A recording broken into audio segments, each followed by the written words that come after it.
Hello मेरे प्यारे बच्चों, क्या हाल चाल। बढ़िया सब। उम्मीद है मेरे प्यारे रसगुल्ले एकदम मज़े में होंगे और तैयारी भी एकदम बेहतर तरीके से चल रही होगी। तो मेरे बब्बर शेर और शेरनियों, आ जाओ, क्योंकि आज के इस वीडियो में हम हिंदी काव्य खंड के दूसरे चैप्टर कैकेयी के अनुताप के सारे महत्वपूर्ण पद्यांश का निपटारा बहुत ही सिंपल तरीके से करने वाले हैं। आपके हिंदी में अगर हम बात करें बच्चों, जो आपका खंड मतलब काव्य खंड होता है, उसमें स्टार्टिंग के जो 3 चैप्टर है ना, बहुत ज़्यादा इंपॉर्टेंट हैं। पहला आपका हो जाता है पवन दूतिका, जो हमने करवा दिया है। दूसरा कैकेयी का अनुताप, जो आज हम करवाएंगे। तीसरा एक होता है श्रद्धा मनु। ये 3 तो बहुत बहुत बहुत ज़्यादा महत्वपूर्ण है। बाकी और भी हैं, जैसे हो जाता है महादेवी वर्मा का गीत है, हालांकि गीत इसमें भी है जो आज हम देखेंगे। ठीक है, तो ये कुछ ऐसे चैप्टर हैं कि फिक्स हैं। और आपको बता दें बच्चों कि भैया ये जो पद्यांश होता है बोर्ड एग्जाम में 10 नंबर का आता है, और इस बात की हम गारंटी लेते हैं कि 100 में 100% पूछा जाएगा आज जो कुछ भी हम बताने वाले हैं। इसलिए वीडियो बहुत ही ज़्यादा शानदार होने वाली है, इसलिए बार बार बोल रहे हैं कि भाई कॉपी पेन लेकर के बैठा करो। क्योंकि बच्चों जैसे दर्द में एक दवा काम करती है, टैबलेट काम करता है, सेम लॉजिक है आपके बोर्ड एग्जाम के लिए। ये एक टैबलेट है, एक रामबाण है। ठीक है ना, याद रखना बच्चों इस बात को। ठीक, चलिए तो आज हम देखेंगे भैया, ये खंड काव्य लिखा है, बल्कि काव्य खंड है, थोड़ा आगे पीछे हो गया। तो कैकेयी का अनुताप, इस चैप्टर के सारे महत्वपूर्ण पद्यांश को आज हम समझेंगे बड़े ही सिंपल तरीके से। चलिए शुरू करते हैं बिना किसी देरी के। पहला ध्यान से समझिएगा। देखिए पहला क्या है, देखिए बच्चों ये चैप्टर थोड़ा अटपटा भी है। बहुत सारे बच्चों को इसमें अर्थ निकालने में बहुत ही ज़्यादा प्रॉब्लम होती है, but don't worry, Monu sir है ना, तो काहे का प्रॉब्लम, नहीं लेना टेंशन रसगुल्लो, हम हैं तो बिल्कुल नहीं लेना। देखिए बच्चों क्या है कि भैया इसको पहले पढ़ लेते हैं। भले ही थोड़ा सा अर्थ निकालना है इधर उधर, लेकिन कोशिश तो करना पड़ेगा, क्योंकि बात है 10 नंबर की। तो 10 नंबर बहुत होते हैं। देखिए लिखा है कि जल पंजरगत अब अरे अधीर अभागे, वे ज्वलित भाव थे स्वयं तुझी में जागे। पर था केवल क्या ज्वलित भाव ही मन में, क्या शेष बचा था कुछ ना और इस मन में। कुछ मूल्य नहीं वात्सल्य मात्र क्या तेरा, पर आज अन्य सा हुआ वत्स भी मेरा। देखिए वत्स है, वक्त लिखा है, ठीक है, तो ये गलत है, वक्त है, तो यहां पे वत्स भी मेरा। ठीक, चलिए देखिए बड़ा ही प्यारा सा है। और देखिए कैकेयी का अनुताप, अगर हम बात कर लें भैया, कैकेयी का अनुताप ये है क्या इसमें, तो इसमें बताया है कि जब प्रभु श्री राम का वनवास हो जाता है, राजपाट भरत को देने की बात होती है, तो भरत अपने ही माँ यानी कैकेयी से बहुत ज़्यादा गुस्सा हो जाते हैं, नफरत करने लगते हैं। क्यों? क्योंकि वो बोलते हैं कि मुझे राजपाट नहीं चाहिए, मुझे अर्थात अपने भ्राता श्री बोले तो भाई के साथ, प्रभु श्री राम के साथ रहना है, मुझे उनके साथ ही जंगल में जाना है, नहीं तो मैं अपने प्राण त्याग दूंगा, मुझे कुछ नहीं चाहिए, ये संसार का दुनिया भर का सुख शांति नहीं चाहिए। ठीक है, तो वो फिर यही की थोड़ा मतलब ये सीन है। और इसमें होता क्या है कि बहुत मतलब बातें उल्टी सीधी बातें वो कैकेयी को बोलते हैं भरत। तो कैकेयी एक सभा के साथ जाती हैं पंचवटी में, अर्थात जंगल में जो पर्णकुटी होती है, जहाँ कुटिया लगाई होती है प्रभु श्री राम ने, वहाँ पर जाती हैं। सभा का आयोजन होता है, प्रभु श्री राम को मनाती हैं कि घर मतलब अपने घर वापस लौट चलो, तो वहीं का ये दृश्य होता है। ठीक है, शॉर्ट में इतना आप समझ जाइए बस, और कुछ नहीं है। देखिए अब इसका थोड़ा अर्थ निकालना सीख लेते हैं बच्चों। बोला क्या गया है भैया कि जल पंजरगत अब अरे अधीर अभागे। ठीक, देखिए जल पंजरगत अब अरे अधीर अभागे। देखिए यहां पे जैसे क्या होता है कि भाई एक समुद्र होता है, समुद्र क्या है, एकदम शांत होता है, लेकिन अपने अंदर बहुत बड़ा, अगर हम बात करें, बहुत सारी चीजों को समेटा होता है। ठीक, तो उसी तरह से ये अपने मन को बोल रही हैं। पंजरगत का मतलब यहां पे है कि शरीर के अंदर स्थित मन की बात कर रहे हैं। ठीक है ना, तो ये कहते हैं कि जल पंजरगत अब अरे अधीर अभागे। ये बोलती हैं कि शरीर में स्थित अपने मन से बोलती हैं कि अभागे मन, अभागे मन, ये अधीर का मतलब क्या है? जिसके अंदर धैर्य न हो। अधीर और अभागे मन कि वे ज्वलित भाव थे स्वयं तुझी में जागे जागे, कि वे जो ज्वलित भाव थे, यानी जो ये ज्वाला वाले भाव थे, वो स्वयं तुम्हारे अंदर ही जागे थे। अपने मन को बोल रही हैं। आगे कह रहे हैं कि पर था केवल क्या ज्वलित भाव ही मन में। आगे ये कहती हैं कि क्या केवल ज्वाला के भाव ही इस मन में था, क्या और उसके अलावा कुछ नहीं था? ठीक, क्या शेष बचा था कुछ ना और इस मन में, क्या इसके अलावा कुछ और भी शेष नहीं बचा हुआ था? आगे है कि कुछ मूल्य नहीं वात्सल्य मात्र क्या तेरा, कि क्या इस प्रेम का कोई मोल नहीं है? क्या वात्सल्य का मतलब ही प्रेम होता है। कह रहे हैं कि क्या, देखिए, कुछ मूल्य नहीं वात्सल्य मात्र क्या तेरा, कह रहे हैं कि क्या इस प्रेम का अर्थात कोई मोल नहीं है।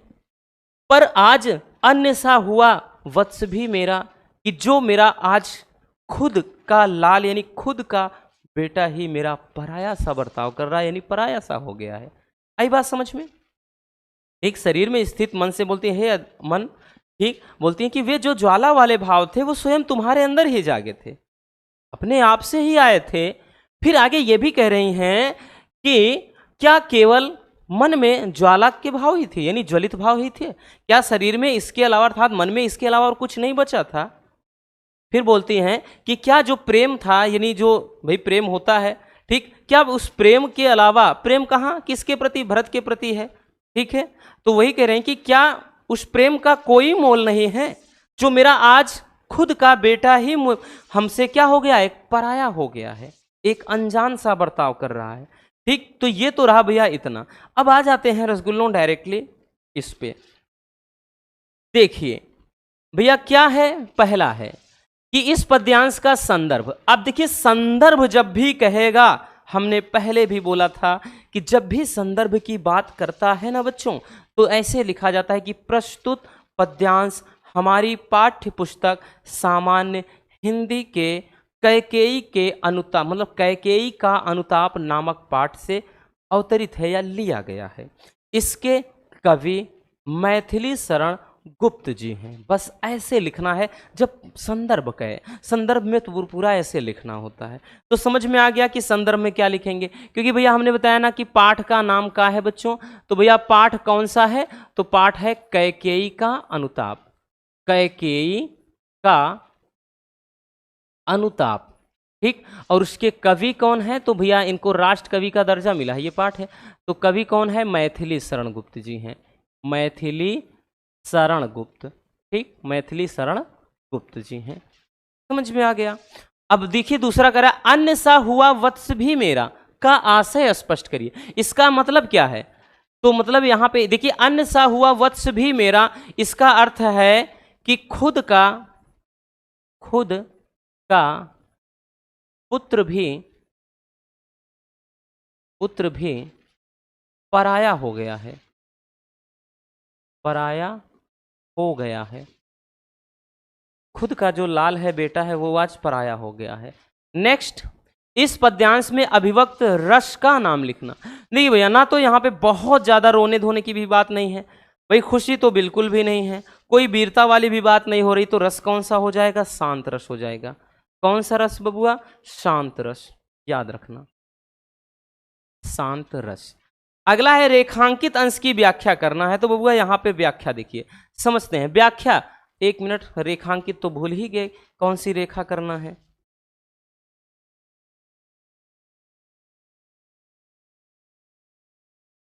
देखिए देखिए, रेखांकित अंश यहाँ पे ये वाला है, ठीक, कि पर था केवल क्या ज्वलित भाव ही मन में, क्या शेष बचा था कुछ और ना मन में। ठीक है, देखिए यहां पर लिखेंगे कि कैकेयी कहती हैं, कैकेयी कहती हैं कि क्या केवल ज्वलित ज्वलित भाव ही ज्वलित भाव ही मेरे मन में था, क्या क्या इसके अलावा मेरे मन में और कुछ नहीं था,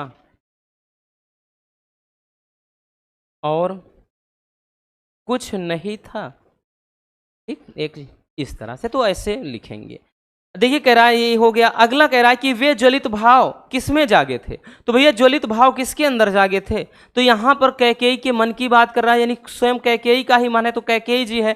तो वे ज्वलित भाव किसमें जागे थे, तो यहां पर लिख देंगे कि कैकेयी में जागे थे। ठीक है, सीधी सी बात बच्चों, कुछ नहीं, कैकेयी में ही ज्वलित भाव जागे हुए थे। चलिए भैया इसको स्क्रीनशॉट कर लीजिए जल्दी से।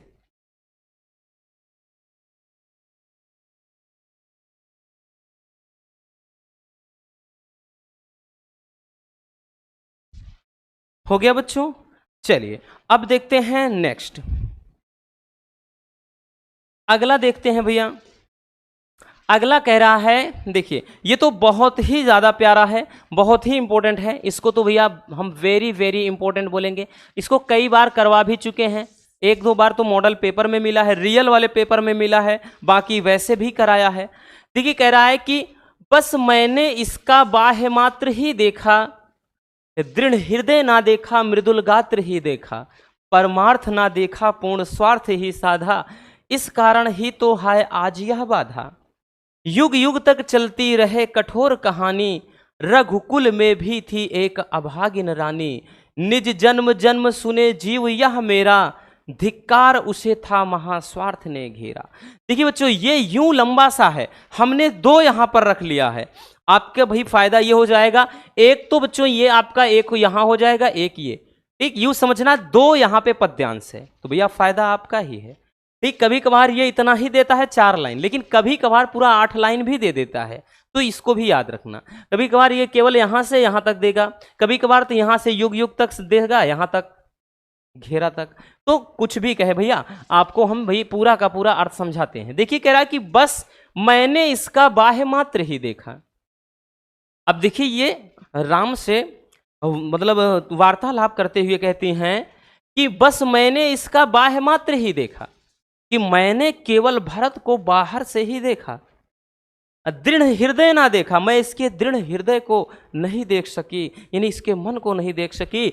मृदुल गात्र ही देखा, बल्कि इसके कोमल शरीर को ही मैं देख सकी। मृदु का मतलब कोमल, गात्र का मतलब शरीर, तो इसके मैं केवल कोमल शरीर को देख सकी। आगे है परमार्थ ना देखा, मैंने इसके परमार्थ को देखा ही नहीं, यानी इसका जो इसके अंदर मतलब इतनी दया की भावना है, मैंने इसको देखा ही नहीं। पूर्ण स्वार्थ ही देखा, मतलब साधा, मैंने तो केवल अपना स्वार्थ साधा। आगे कह रहा है कि इस कारण ही तो है आज यह बाधा, इसी कारण तो आज ये बाधा उत्पन्न हो गई है।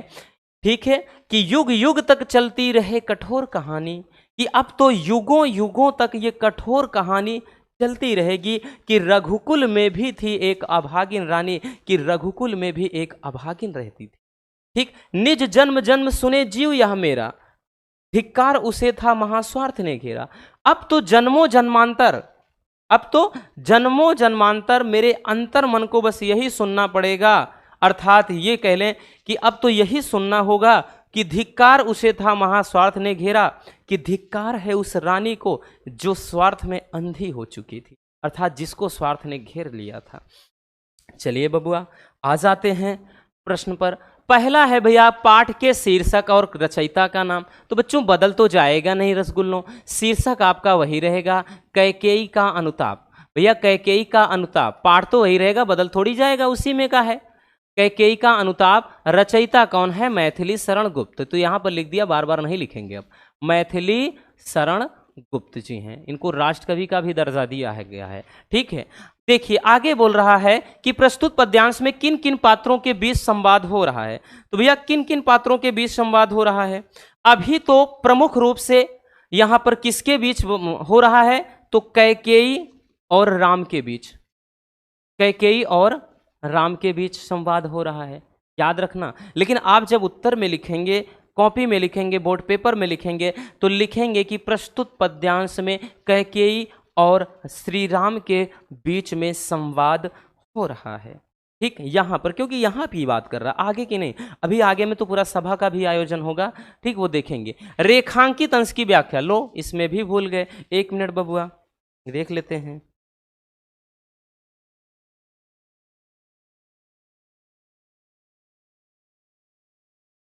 ठीक है, देखिए रेखांकित अंश में ये है, निज जन्म जन्म सुने जीव यह मेरा, धिक्कार उसे था महास्वार्थ ने घेरा।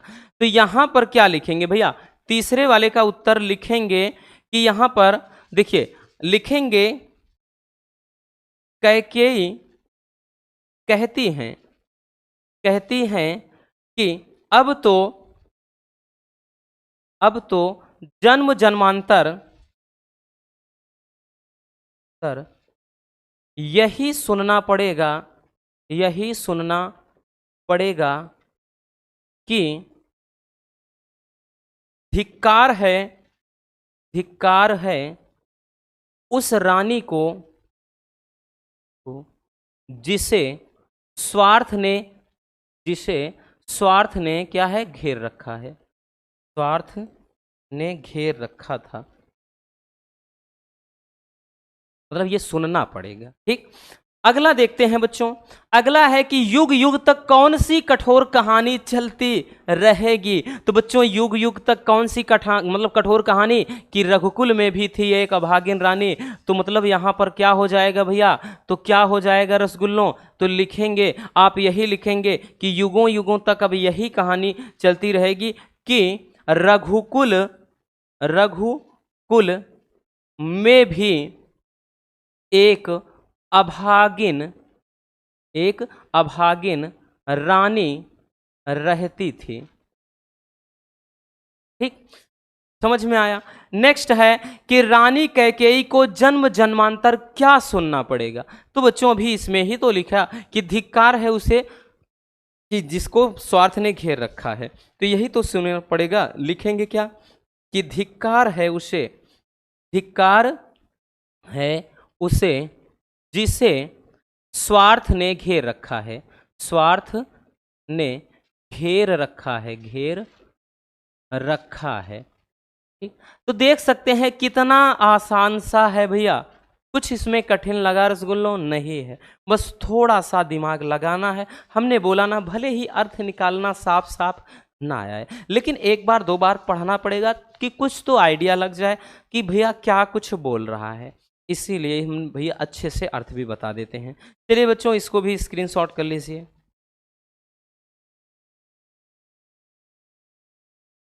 हो गया, चलिए आगे चलते हैं बबुआ। आगे देखिए, ये भी बड़ा ही प्यारा है, इसको भी हम वेरी वेरी इंपॉर्टेंट की सीरीज में रखेंगे क्योंकि बहुत ज्यादा पूछा जाने वाला है ये भी। देखिए कह रहा है कि दुर्बलता का ही चिन्ह विशेष शपथ है, पर अबलाजन के लिए कौन सा पथ है। आगे कह रहा है कि यदि मैं उकसाई गई भरत से होऊं, तो पति समान ही स्वयं पुत्र भी खोऊं। ठहरो मत रोको मुझे कहूं सो सुन लो, करके पहाड़ सा पाप मौन रह जाऊं, और राई भर भी अनुताप न करने पाऊं। देखिए बच्चों ये कहता है, देखिए ये इसमें भी क्या है, कैकेयी प्रभु श्री राम से बोलती हैं कि दुर्बलता का ही चिन्ह विशेष शपथ है राम, कि किसी व्यक्ति की कमजोरी का पता केवल शपथ से ही लगता है।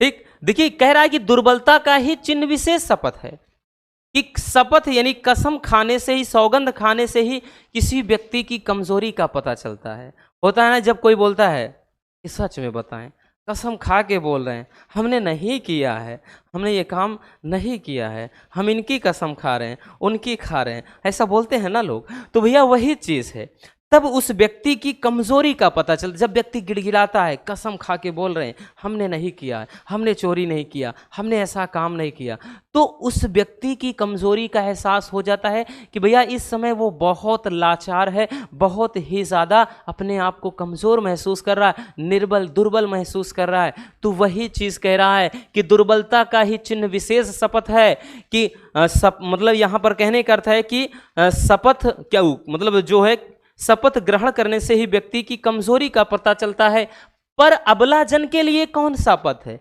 लेकिन मुझ अबला अर्थात मुझ लाचार महिला के पास अब इसके अलावा कोई दूसरा रास्ता भी तो नहीं बचा है, अर्थात मैं केवल कसम ही खा सकती हूं कि मैंने क्या कुछ किया है, क्यों किया है, कैसे किया है, इसके अलावा मेरे पास कोई रास्ता ही नहीं है।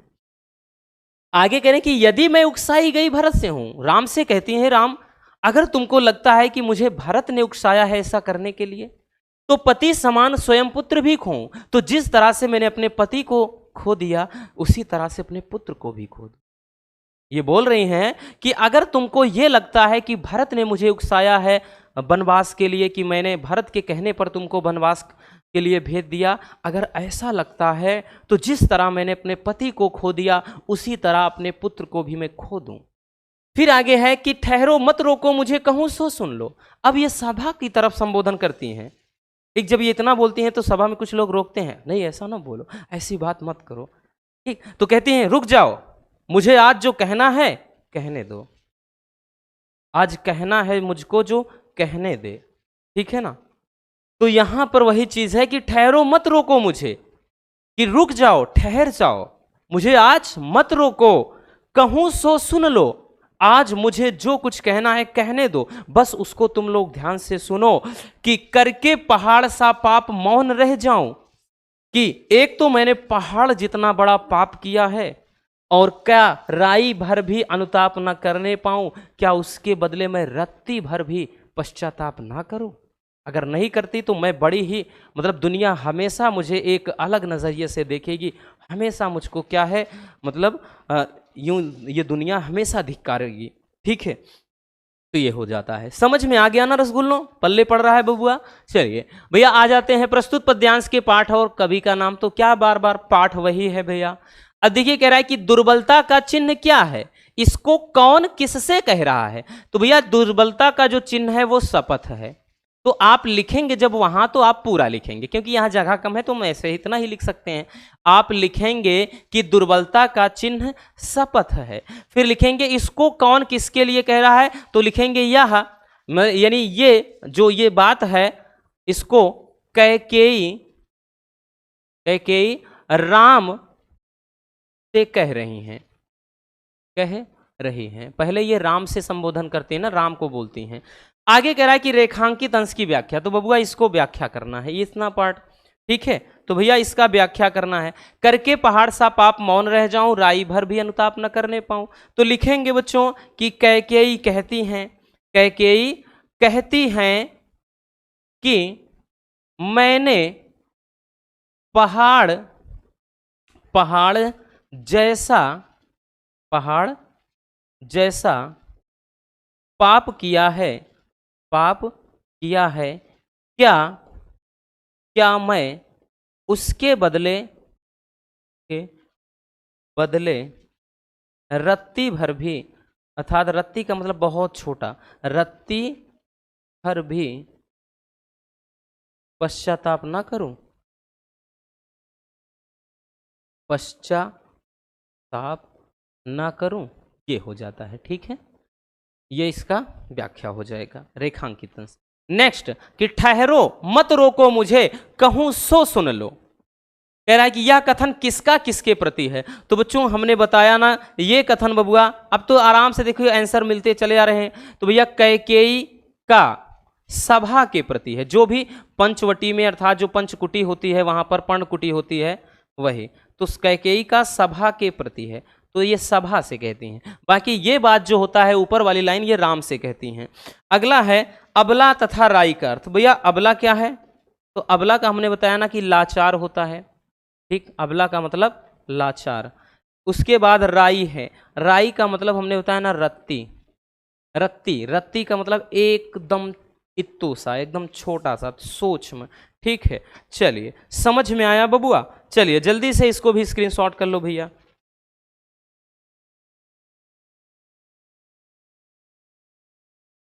हो गया ना। चलिए आगे आते हैं भैया, नेक्स्ट देखते हैं। देखिए ये आपका जो है ये गीत से है, बट इसको भी हम वेरी वेरी इंपॉर्टेंट की सीरीज में रखेंगे। ये गीत चैप्टर से, इसमें भी गीत है, ये मत जाइएगा कि गीत तो महादेवी वर्मा वाले में है, इसमें भी गीत है। ठीक है, गीत इसमें भी है, याद रखना। तो देखिए गीत से है, तो यहां पर क्या है कि निरख सखी ये खंजन आए, फेरे उन मेरे रंजन ने नयन इधर मन भाए, फैला उनके तन का आतप मन से सर सरसाए, घूमे वे इस ओर वहां यह हंस यहां उड़ छाए, करके ध्यान आज इस जन का निश्चय वे मुस्काए, और फूल उठे हैं कमल अधर से यह बंदूक सुहाए। स्वागत स्वागत शरद भाग्य से मैंने दर्शन पाए और नभ ने मोती वारे लो ये अश्रु अर्घ भर लाए। अर्घ नहीं है, अर्घ है, अर्घ भर लाए। देखिएगा, ध्यान से समझना बच्चों। अब की बार भैया देखें कि प्रस्तुत पद्यांश का शीर्षक बदल जाएगा, कवि सेम रहेगा। पहले अर्थ समझ लो, ये कहाँ का वर्णन है? ये होता है कि उर्मिला जी के वियोग का वर्णन है। क्यों? क्योंकि प्रभु श्री राम के साथ लक्ष्मण जी वन के लिए यानी वनवास के लिए चले जाते हैं 14 वर्ष के लिए। तो यहाँ पर उनकी जो पत्नी है उर्मिला जी, वो प्रभु मतलब जो प्रियतम उनके होते हैं लक्ष्मण जी होते हैं, उनके वियोग में बैठी हुई हैं, इंतज़ार कर रही हैं। कहीं ना कहीं ऋतुएं आ रही हैं जा रही हैं, तो वो उनके वियोग में ऐसे याद करते हुए बैठी होती हैं। तो ये शरद ऋतु की बात है। कवि ने बड़ा ही सुंदर सा इसमें बच्चों भाव प्रकट किया है कि ये क्या बोलते हैं कि निरख सखी ये खंजन आए। ये अपने सखी से बोलती हैं, हे सखी देख जरा, तू देख मेरा दीवानापन, है ना। निरख, निरख का मतलब देखना होता है भैया। सखी ये खंजन, खंजन एक पक्षी है सुंदर आंखों वाला, उसकी आंखें बड़ी सुंदर होती हैं, ठीक है, रंगीन सा होता है। कि निरख सखी ये खंजन आए, वो शरद ऋतु में ही दिखाई पड़ता है, याद रखना। तो कहती है सखी देख आज ये खंजन पक्षी इधर आए हुए हैं कि फेरे उन मेरे रंजन ने। रंजन का मतलब प्रियतम अर्थात लक्ष्मण जी की बात हो रही है। नयन इधर मन भाए, कि आज जरूर मेरे प्रियतम अर्थात लक्ष्मण जी ने जरूर ही आज अपने नेत्र इधर की तरफ किए हैं, यानी अपने नयन इधर, आज इधर नजर फेर दिया है, तभी आज ये पक्षी इधर आए हैं और देख रहे हैं, ठीक है। फिर आगे कह रहा है कि फैला उनके तन का आतप, आज जरूर उनके तन यानी शरीर की तपन है, जो गर्मी है वो फैल चुकी है। आज जरूर क्या है, उनके तन का आतप का मतलब होता है ताप यानी गर्माहट, गर्मी। आज जरूर ही उनके तन की तपन जो है, गर्मी फैली हुई है, मन से सर सरसाए, ठीक है। और उसी से क्या है, उसी तपन की वजह से आज जो मेरा मन है वो सरसाए का मतलब प्रफुल्लित होता है, ठीक। यानी मेरा जो मन है आज वो क्या है, एकदम से जैसे प्रफुल्लित है। यूं समझ लो कि एक जैसे तालाब में सरोवर में कमल खिलता है, उसी तरह से रोमांचित मैं भी हो जा रही हूँ, ठीक है। सर का मतलब सरोवर से ही होता है। आगे कह रहा है कि घूमे वे इस ओर वहां यह हंस यहां उड़ छाए, जरूर आज मेरे प्रियतम वहां भ्रमण कर रहे होंगे, यानी घूम रहे हैं इधर की तरफ मुंह करके, तभी हंस यहां उड़ छाए, तभी ये हंस ये संदेशा लेकर के आए हैं। अर्थात यहाँ पे हंस के आने का मतलब ये है कि हंस आए हैं, इसका मतलब मेरे प्रियतम भी क्या है, भ्रमण कर रहे हैं, घूम रहे हैं। आगे कह रहा है कि करके ध्यान आज इस जन का निश्चय वे मुस्काए, कि हे सखी मेरे प्रियतम आज मेरा अर्थात आज मेरा ध्यान करके, आज मुझे याद करके, ठीक है ना, तुझे याद किया तेरा नाम लिया, तो करके ध्यान आज इस जन का मतलब खुद के लिए बोलती हैं, निश्चय वे मुस्काए, कि आज मेरे प्रियतम मुझको याद करके जरूर आज मुस्कुराए होंगे, ठीक है। क्यों? फूल उठे हैं कमल, तभी ये कमल के फूल खिल गए हैं। आज वो मुझे याद करके मुस्कुराए हैं, तभी ये कमल के फूल खिल गए हैं। और अधर से यह बंदूक सुहाए, बंदूक का मतलब जो ठंड के समय में एक फूल खिलता है जिसको गुल दोपहरिया बोलते हैं, ठीक है। गुल दोपहरिया यानी दोपहर के समय में खिल जाता है, रात को झड़ जाता है, फिर सुबह जैसे ही धूप निकलेगी तभी खिलेगा, ठीक। ये एक लाल लाल फूल बहुत ही प्यारा सा होता है, गुल दोपहरिया वही होता है, ठीक। तो वही कह रहा है कि फूल उठे हैं कमल, कि जो निश्चय ही जो मुस्कुराए हैं, तभी क्या है ये कमल फूल, जो कमल के फूल हैं वो खिल उठे हैं। और अधर से यह बंदूक सुहाए, और उनके अधर यानी होंठ जो हैं, यानी लाल लाल होंठों की तरह ये जो बंदूक हैं, यानी ये जो पुष्प हैं बंदूक के, वो अत्यंत सुहावने लग रहे हैं, यानी उनके होंठों की तरह कोमल लाल लाल दिखाई पड़ रहे हैं। आगे कह रहे हैं भैया स्वागत स्वागत शरद भाग्य से मैंने दर्शन पाए, कि हे शरद ऋतु तुम्हारा स्वागत है, स्वागत है, स्वागत है। मैंने मतलब बड़े भाग्य से तुम्हारे दर्शन पाए, अर्थात मैं भाग्यशाली हूं जो तुम्हारे दर्शन मुझे मिल गए हैं। कि नभ ने मोती वारे, इस आकाश ने मोती वारे, यानी मोती का मतलब यहां से जल की जो ओस की बूंदें होती हैं, कि तुम्हारे स्वागत में नभ यानी आकाश ने भी क्या है, ओश जो मोती रूपी ओश है, ओश की बूंदे वो टपका रहे हैं। वारे का मतलब गिराना होता है ना, वार देना, न्यौछावर कर देना, सब कुछ लुटा देना, वही चीज है। और ये अश्रु अर्ध भर लाए और मैं भी अपने आंसुओं से यानी आंसू रूपी जो जल से तुम्हारा स्वागत करती हूं। ठीक, देखिए अर्घ का मतलब होता है, अर्घ का अर्थ होता है पूजा का पवित्र जल। ठीक, जो पूजा के लिए पवित्र जल होता है वही। तो समझ में आ गया ना बबुआ अर्थ क्या है? बड़ा ही प्यारा सा है, कुछ भी हो, बड़ा ही सुंदर सा पद्यांश है। देखिए अब शीर्षक में बात कर ले भैया, तो अब की बार शीर्षक में हम गीत लिखेंगे। शीर्षक गीत ही है, ठीक है, क्योंकि ये गीत से है। कई का अनुताप नहीं। कवि मैथिली शरण गुप्त, तो भैया कवि तो नहीं बदलेंगे, मैथिली शरण गुप्त जी हैं। याद रखना बच्चों, ये वाला आपका इस तरह सा पद्यांश दिख जाए भैया तो ये गीत वाला है उसी चैप्टर से, बट ये साकेत से, एक जो साकेत उनका महाकाव्य होता है ना, उसी में से ये लिया गया है। आगे कह रहा है कि हंस के उड़कर आने में वियोगिनी क्या आभास कर रही है, तो क्या आभास कर रही है, तो भैया यहां पर आभास कर रही है कि जो उनके प्रियतम हैं, एक प्रियतम अर्थात जो लक्ष्मण जी हैं, वो क्या हैं कि घूम रहे हैं।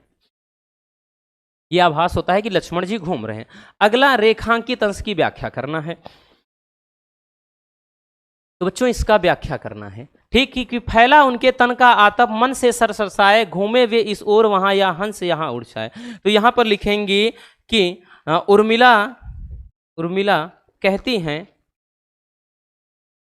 उर्मिला कहती हैं कि मेरे प्रियतम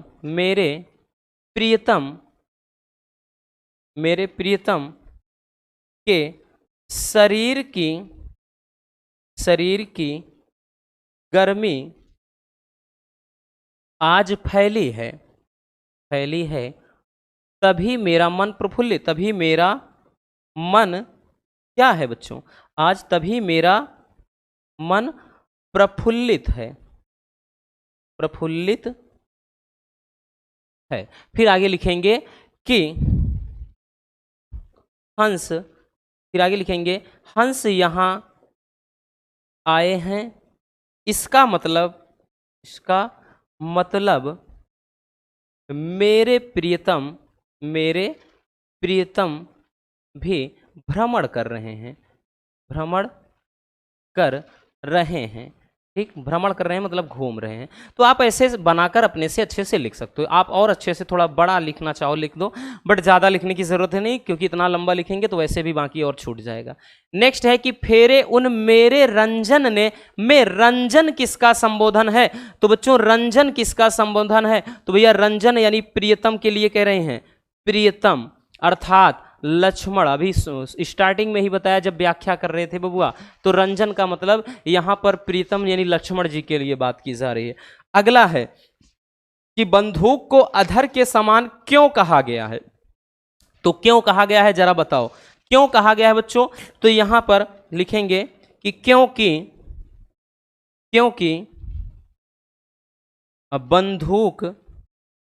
बंदूक के फूल लक्ष्मण के होठों के समान लाल हैं। ठीक, जो बंदूक के पुष्प हैं, क्योंकि बंदूक के फूल लक्ष्मण के होठों के समान लाल हैं भैया, इसीलिए उसको उसके समान कहा गया है। तो आप देख रहे हैं कि कितना आसान है, इससे ज़्यादा आसान और क्या हो सकता है। चलिए बबुआ छाप लीजिए जल्दी से। हो गया भैया, तो बस आज के इस वीडियो में इतना है। उम्मीद है मेरे प्यारे रसगुल्लों को अच्छे से आज के सारे पद्यांश समझ में आ गए होंगे। अगर वीडियो पसंद आई हो तो भाई प्यार से लाइक ज़रूर कर देना, नए हैं तो चैनल को सब्सक्राइब ज़रूर कर लीजिए। मिलते हैं किसी और ऐसे शानदार टॉपिक के साथ। Love you, bye bye, take care. और हाँ, एक प्यारा सा कमेंट बॉक्स में छोड़ दीजिएगा।